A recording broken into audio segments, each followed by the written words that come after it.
tudo bem com vocês? Sejam todos muito bem-vindos e bem-vindas a mais essa aula da Escola Municipal para Aulas Digitais.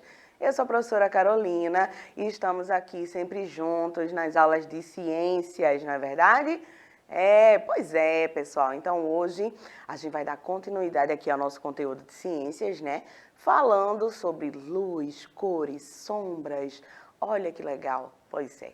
E para me acompanhar aqui, passar esse conhecimento para vocês, deixar todo mundo ligadinho no nosso conteúdo, Clisman está aqui me acompanhando hoje, nosso intérprete de Libras, fazendo essa tradução aí da língua brasileira de sinais para que todos tenham acesso, tá certo? Então, obrigada, Clisman, pela sua participação aqui tão importante, né? Sem você, a gente não conseguiria fazer, né, essa acessibilidade aí para todos, tá? E o que a gente viu na aula passada, gente? Joga na tela, Deivinho, por gentileza. Raios de luz e fonte luminosa, decomposição da luz, luz branca, reflexão, refração e absorção.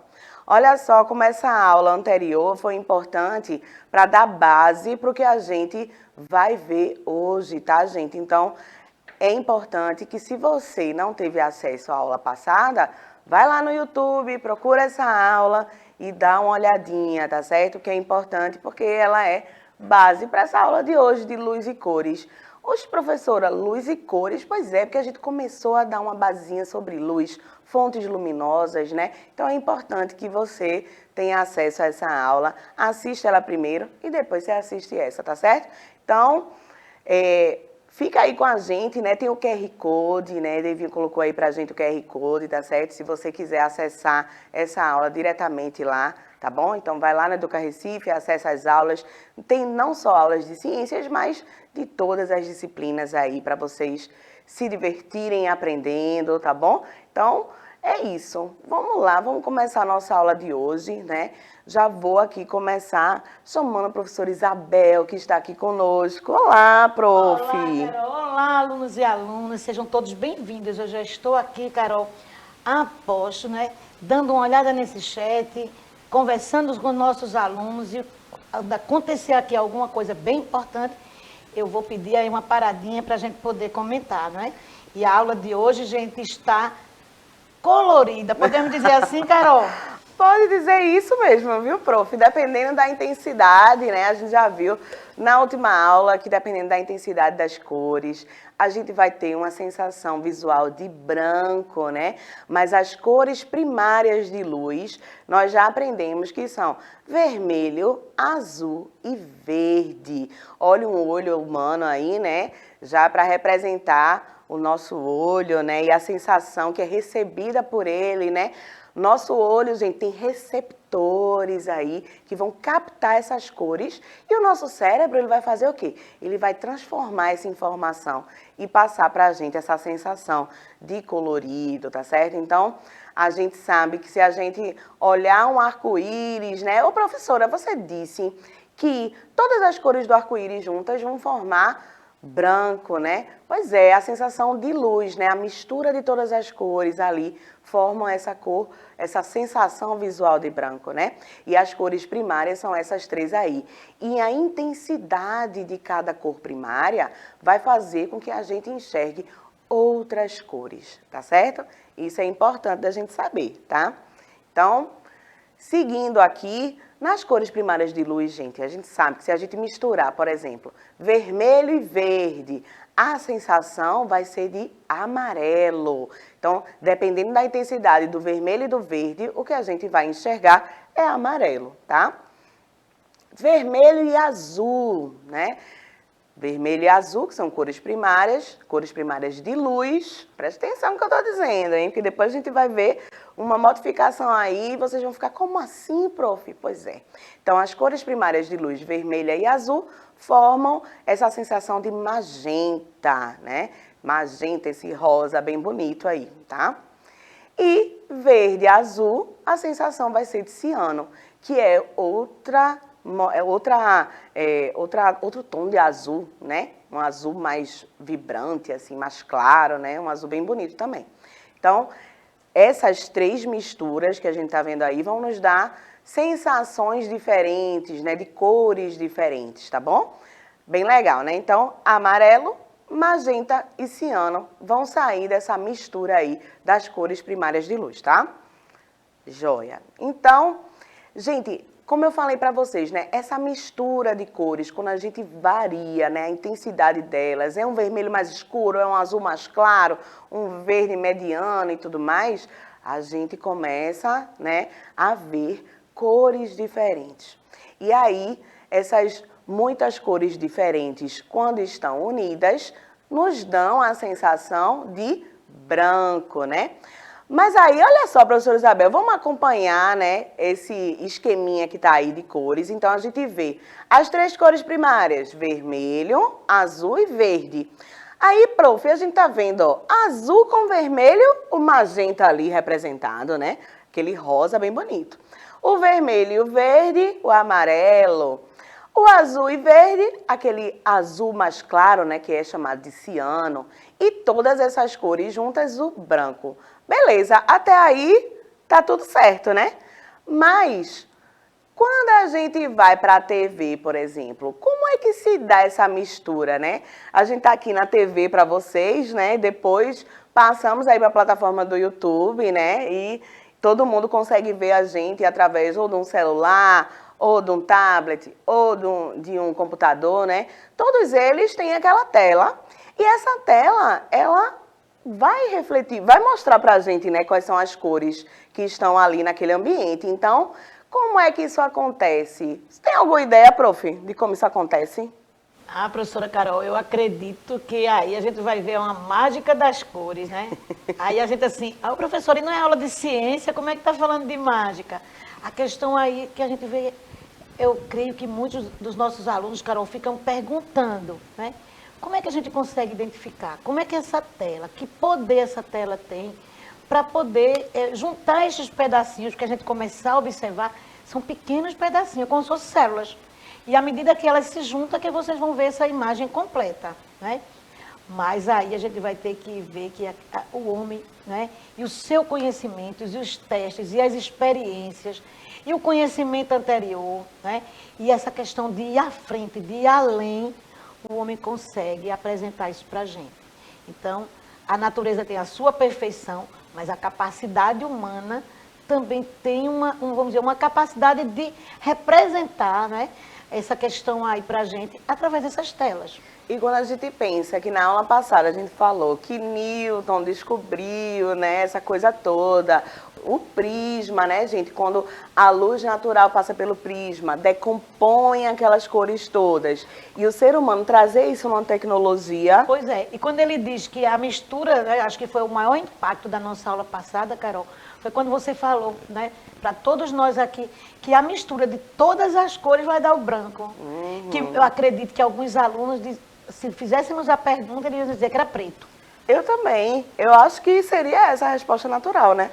Tudo misturado ali vai dar preto. Mas pois não, é. Então, essa questão aí, dessa questão, as cores, né, em relação às telas, então existe todo um estudo, toda uma técnica, né, todo um conhecimento para a gente deslumbrar. E às vezes, Carol, eu acredito que muitos de nós, quando estamos assistindo, a gente nem consegue, é tão perfeito, que a gente nem consegue imaginar como foi que isso chegou ali.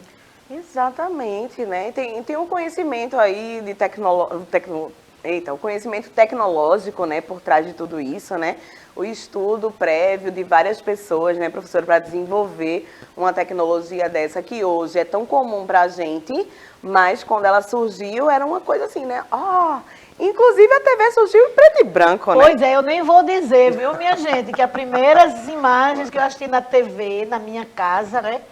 A primeira televisão da minha casa foi em preto e branco, porque na época até tinha colorida já, mas era mais caro. Caríssimo, né? Então, como assim, tudo que é novo, né, prof? E imagine vocês assistindo, né?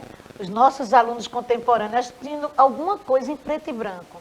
E nós estávamos, olha, todas as pessoas da minha época que não tinham condição de comprar uma TV colorida, assistia tudo, viu? De desenho animado, às novelas, aos documentários, aos repórteres, aos programas, né? Vamos dizer assim, de show. E a gente conseguia ver beleza, viu, pessoal? O pior era isso. Mas porque hoje voltar tá difícil. Hoje em dia o preto e branco é um filtro, né, prof? É filtro. Nunca pensei nisso, Não cara. é? É Pois é um filtro. É uma opção também, né? É uma opção, né? E como todas as outras, né? Sépia e tudo mais, mas enfim. Então, pessoal, na TV, no computador, né? Nesses eletroeletrônicos, a gente vai enxergar as cores, né? Como eu falei, daquele ambiente, das pessoas e tudo mais. Mas são pequenos filetinhos. Vocês estão vendo aí que são fiozinhos, né? Filetinhos aí intercalados. Agora esses filetes, eles vão jogando todas as cores, professora? Não, eles têm basicamente as cores primárias de luz, que são o vermelho, o verde e o azul. Então esses filetinhos, eles vão jogar essa fonte de luz aí em intensidade diferente. Então o filete vermelho, ele vai lançar aquela luz, né, numa intensidade mais forte, mais fraca, mediana e tudo mais, para que a mistura de todos esses filetes gere a imagem que a gente está vendo com aquelas cores, tá certo? Então, é bem legal isso aí, né? Maior intensidade ou menor intensidade de luz, a gente vai enxergar cores diferentes. Como a gente aprendeu, né? Que no arco-íris a gente vê todas aquelas cores, mas são intensidades diferentes que estão ali, que formam toda a gama de cores que a gente tem, né? Que a gente sabe que existe, tá? Então, todos os filetinhos acesos, no mais brilhante, que cor que vai gerar, né? O branco. Quando esses filetinhos estão todos apagados, a gente vai ter a sensação de preto. Então, lembra, né? Que preto não é cor, é ausência de cor, né, prof? Então, quando a gente lembra disso, que o preto é ausência, o preto absorve toda aquela fonte luminosa, né? Então, ele vai absorver aquelas cores e o que a gente vai enxergar, né? A sensação que a gente vai ter, porque o nosso cérebro vai interpretar aquilo como preto, tá certo? É joia, né? Esse assunto é bem legal. É bem legal para a gente entender. E aí, estamos nas cores primárias de corantes. Então, veja o salto que a gente deu, né? A gente saiu de cores primárias de luz, ou seja, aquelas advindas de fontes luminosas, sejam fontes, né? Seja a fonte luminosa natural, que é o nosso Sol, ou fontes luminosas que o ser humano inventou, né? As luminárias, né? As lâmpadas e tudo mais, tá? Então, independente da fonte luminosa, é uma fonte luminosa de qualquer jeito, seja ela natural ou fabricada aí, né? Então, agora a gente começa a falar de cores primárias de corantes. Então, a gente tá vendo um monte de pozinho aí de cores diferentes, né? Que serve para fazer arte, né? Então, a gente tá vendo que existe laranja, vermelho, azul, rosa, um roxinho, amarelo, não é?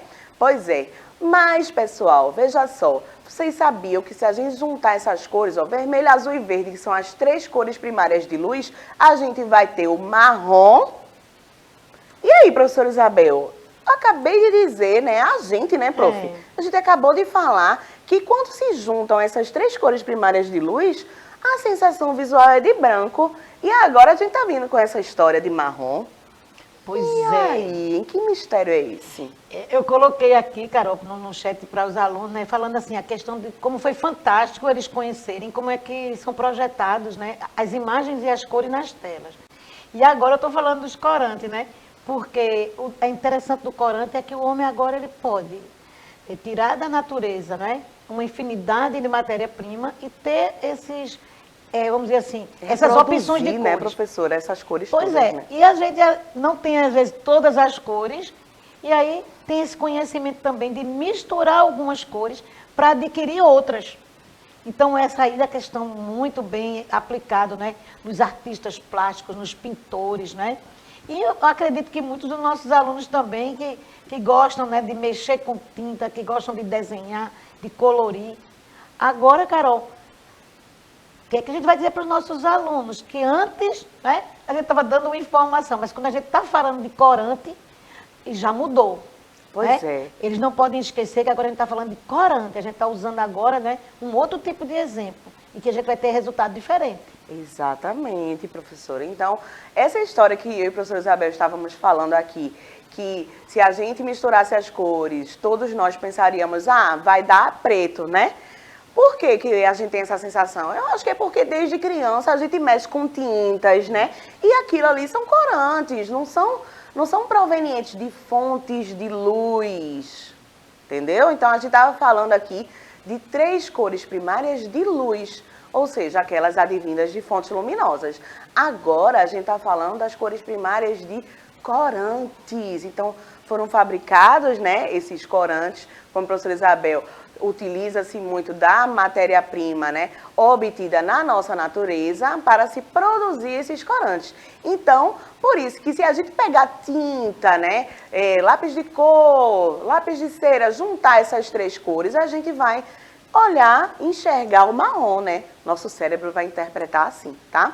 Então, luz e corante diferente, tá, gente? Então, toda vez que for falar de cores primárias, a gente tem que saber, mas são cores primárias de luz que você está falando? Ou são cores primárias de corantes? Que são coisas diferentes, porque a sensação visual será diferente, tá certo? Então, cores primárias de luz, vermelho, azul e verde. E as cores primárias de corantes? Olha só, cores primárias de corantes, magenta, amarelo e ciano. Eu já ouvi falar dessas cores nessa aula, viu? Já ouvi, né? Pois é, quando a gente junta magenta com amarelo, a sensação é de vermelho. Dá uma olhadinha no nosso esquema, temos 3 círculos aí, né? Um da cor ciano, que é aquele azul mais claro, um magenta, que é aquele rosa bem bonito, bem vivo, e um amarelo, tá? Então, quando a gente junta esses 3 círculos, a gente vê que quando o ciano se une com o amarelo, a gente tem o verde. Quando o azul ciano, né, se junta com o magenta, a gente tem aquela cor primária de luz azul. E o vermelho, como é que se forma, prof? Magenta mais amarelo. Então, veja, gente, cores primárias de corantes. Quando a gente junta 2 a 2, a gente vai obter as cores primárias de luz. Que loucura! Então, as cores primárias de luz, quando a gente mistura, vão dar as cores primárias de corantes. E o contrário também é verdadeiro, tá certo? Então, por quê? Né? Você percebeu, então, que nessas misturas foram obtidas as 3 cores primárias de luz? Agora todo mundo já está ligadinho, né, nessa história, né, prof? Pois é. Então, por que que isso acontece? Como é que a gente pode explicar isso, galera? Veja só, temos aí esse esquema, né? Cada corante, ele vai absorver uma cor primária de luz. Então, temos uma luz branca, né, uma fonte luminosa, iluminando, né, um material aí que tem cor amarela. A cor amarela do material, quando essa luz vier com seus raios, ela vai absorver o azul que está ali. As 3 cores primárias de luz, lembra? Vermelho, verde e azul. Então, aquela caixa amarela que a gente está vendo aí, vai absorver o azul e vai refletir verde e vermelho, tá? Então, verde e vermelho sendo refletido, vai gerar o que pra gente? A sensação visual de amarelo, tá certo? Então, numa caixinha que já tem cor magenta, a gente vai enxergar o magenta por quê? Porque essa caixinha, ela vai absorver o verde que tá vindo aí, proveniente da luz, e vai refletir vermelho e azul, gerando essa sensação de magenta. No caso de uma caixinha de cor ciano, ela vai absorver a cor vermelha e vai refletir verde e azul. Refletindo verde e azul, a gente vai enxergar, né? Vai ter essa sensação de enxergar ciano. Do mesmo jeito também ocorre quando 2 corantes se unem, né? Absorvendo 2 cores de luz. Olha só. Então, amarelo mais magenta vai absorver as cores azul e verde, né? Aqueles raios que estão vindo ali na luz branca, né? Provenientes da luz branca. Então, absorve azul e verde, reflete vermelho, por isso que a gente enxerga o vermelho, né? O amarelo mais o ciano não é verde? Pois é. Então, uma caixinha verde, ela vai absorver azul e vermelho e refletir o verde. Não só uma caixinha, mas, né, uma blusa verde, uma caneca verde, né, professora? Tudo que tiver a cor verde vai absorver as cores vermelha e azul, refletindo verde, não é? É bem interessante essa questão, né? E eu acredito que muitos dos nossos alunos, né, estão atentos e dizendo que jogo é esse, né? Que parece realmente um jogo, um quebra-cabeça. E aí a gente começa a entender, né, a questão aí dessa luz, a presença da luz, a importância, né? Porque ela é quem vai levar, né, até o objeto que a gente está observando, né, esses raios. E aí a gente consegue captar através, como o Carol colocou no início, pessoal, da aula, a questão que os nossos olhos, eles têm os receptores que têm a capacidade de captar, né, isso que está sendo apresentado, né? Que vocês estão vendo. Mas entra uma coisa e sai outra, não. Veja que essa é uma questão das misturas. A cor está sendo refletida porque uma ela vai absorver para intensificar aquilo que realmente acontece. Ô, Carol, será que alguns alunos estão perguntando para a gente assim, professora, será que isso é real? Né? Porque assim, Pode é muito ser, uma questão né? assim, da gente fica no imaginário da gente. Fica no imaginário, porque a gente está vendo tudo iluminado, mas a gente não enxerga, né, os raios e essas cores chegando, né, juntas. A gente está tendo a sensação aqui no estúdio, por exemplo, que a luz é branca, porque está tudo ali junto, né, prof? É muito abstrato isso, né? E os nossos alunos, né, que já foram a algum show, assistiram até pela TV, eu acho que eles observam os canhões de luz, né? E eu acho que tem uma boa representação nisso também, não é, Carol? Com certeza. Os canhões de luz, a gente até mostrou na aula passada, viu? Isso. Se vocês puderem acessar, né, prof? Porque é bem legal, né? A gente mostra a interação, né? Mostra que os raios de luz, eles seguem em linha reta, que eles não se cruzam, né? Não atrapalham, né, o caminho um do outro, né, e tudo mais. Então, um show é um espetáculo que acontece, né? Então, seguindo aqui, gente, formação da sombra. Como a gente está caminhando na nossa cidade, né? Nossa cidade iluminadíssima e agora quentinha, não é, prof? Até demais. Não é? Então, a gente vê a nossa sombra, né? Se não for meio-dia, porque meio-dia o sol está lá em cima, né? A fonte luminosa está na nossa cabeça. Então, é difícil a gente enxergar a nossa própria sombra, né? Mas pode ser que esteja batendo em algum lugar e a gente está vendo a sombra refletindo, né, prof? Então, do mesmo jeito que a gente está vendo aí, né, a gente vê que é uma planta pela sombra, não é, prof? Dá para ver que é uma palmeirinha, não é não? Então, as folhinhas ali, a gente está vendo todo o formato dessa folha. Mas como é que acontece, né? O raio de luz vem, gente, em linha reta, bate nessa planta, o que chega na própria planta vai refletir, bateu na plantinha verde e refletiu, e o raio foi para outro lado. Mas o que não consegue atravessar, o que acontece? Vai formar essa imagem aí mais escura no chão, né? Refletindo no chão, no caso dessa planta. Então, gente, por que a gente consegue ver a margem da plantinha toda? São todos os raios de luz que conseguiram passar ali, né? Pelo lado da planta, né? No entorno da planta, né, prof? E aí imprime aquela imagem. É muito engraçado isso, né? E a gente tem muito que aprender também, né, Carol? Na parte de ciência, a gente aprende muito com a sombra em relação ao relógio solar. Algumas pessoas, né? Principalmente as pessoas com mais experiências e grandes observadores, sabiam que elas conseguem até dizer mais ou menos a hora, só em prestar atenção na sombra, em relação à posição do sol. Lembrando que eu acho que muitos alunos da gente já estudaram a questão dos solstícios, equinócios, que quando chega nesses períodos, aí também a pessoa tem que ter uma experiência maior para falar, né, e para arriscar a questão de horas. Mas eu acredito que na sombra a gente tem aí, na ciência, é a questão aí do relógio do sol, não é isso? Sim, muito. Muito importante, né? Muito importante, muito importante. Começou aí, né, a questão de saber as horas, né, e perceber o sol se movendo, né, prof? Saindo de um lado, indo para outro, leste-oeste, né? Que na verdade não é ele, né? Nós é quem estamos exatamente. Mas no início todo mundo achava que era o quê, né? O solzinho, né? Ó o solzinho passando, mas não, gente. Movimento terrestre, né? A gente está em movimento sempre, vocês já sabem disso, né? Fazendo aí a rotação, a translação no entorno do nosso astro-rei, né? Pois é, chiquérrimo aí, professora Isabel, ter lembrado disso. Gostei, viu, prof? E aí, prof, temos também o espelho, né? O espelho, a fonte luminosa. Olha só a moça se olhando no espelho.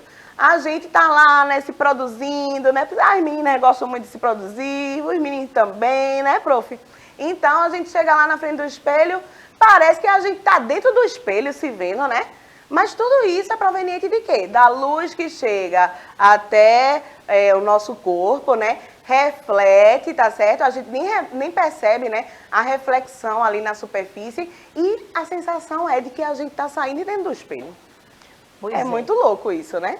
E lembrar que tudo isso começou na observação da água também, né, Carol? Então. E a questão dos primeiros espelhos iam se pentear, iam se arrumar nos lagos, nos rios de águas paradas, né? E aí hoje, eu acredito que muita gente é fã do espelho, né? E também, muitas vezes, essa imagem que a gente tenta buscar, né? É para confirmar ou para corrigir o que a gente está vendo. Pois né? é. A gente se olha no espelho por dois motivos. A gente quer confirmar o que realmente está, ou a gente está buscando corrigir, né? A gente, antes de vir para cá, viu, pessoal? Eu mesmo, né? A professora Carol se garante, mas eu mesmo tenho que me dar uma olhada no espelho para ver como é que está aí essa imagem para vocês. A gente tem que tomar cuidado para não assustar os meninos em casa, é isso sim, todas nós. Pois é. Então, veja só, brincadeiras à parte, gente, a gente também sabe. Eu acho que vocês já perceberam isso. Já perceberam que se você tem um celularzinho, que tem uma câmerazinha frontal, né? O que acontece com aquilo, né? Você percebe que a imagem, ela vem ao contrário. Você tirou, né, do seu lado esquerdo, mas parece que você tirou do seu lado direito, né, e vice-versa. Tem a questão da reversão aí de imagem no espelho plano, tá? Então, para você ter essa noção, assim, corretinha, escreve em alguma superfície e vira esse papel escrito pro espelho. Tá lá o contrário. Pois é. Do mesmo jeito a nossa imagem, né, prof? Pois é. Imagina eu tirando uma selfie nessa posição que eu estou, Carol. Será que esse nome aqui vai sair assim, Exatamente. na hora que eu publicar, né? Porque se pegar, a gente tira a foto de selfie, né, com a câmera frontal, né? Essa câmera frontal, ela faz essa inversão. Então, se a gente for lá no nomezinho Educa Recife e tirar uma selfie, eu e a professora Isabel, vai sair o contrário. Pois é, e agora vocês vão entender a questão do porquê, e como o Carol está dizendo, testem isso. Mesmo você já tendo a oportunidade de ter tirado foto, e na hora que postou as palavras que vocês queriam que aparecesse, não apareceram, faz esse teste. Quem sabe na próxima vez você vai inverter as palavras para conseguir certo. É verdade. E além dos espelhos planos, nós temos os convexos e os côncavos, né? O convexo, gente, olha só, ele é para fora, né? O espelho é para fora. Então a gente vê que a imagem ela fica menorzinha, mas tem um maior campo de visão. Então esse espelho aí, vocês já devem ter visto muitas vezes em saída de estacionamento, né? Tem esses espelhos, né? Para que a pessoa fique de olho, né? Esteja vendo, tem um maior campo de visão. Porque se botar um espelho plano, o campo de visão é pequenininho. E esse dá um campo maior de visão, né? Também temos o espelho côncavo, olha só, dependendo da distância que a gente coloca esse espelho de um determinado objeto, ele deixa de cabeça para baixo ou de cabeça para cima. É impressionante como o homem também descobriu essa questão do espelho, né, prof? E tudo por causa de uma superfície. Estamos encerrando! Pois é, mas na questão do espelho, dá uma olhadinha aí na colher, viu, gente? Lava a colher bem lavadinha, seca bem direitinho e olha esse plano, né? Essa questão desse côncavo e convexo. Eu vou ficando por aqui, professora Carol. Tchau, tchau. Até o nosso próximo encontro, pessoal. Discutam, tirem suas dúvidas com seu professor da sua escola de origem, com seus colegas. É importante fazer essa interação, viu, gente? Esperamos vocês na próxima aula. Beijo, tchau, tchau.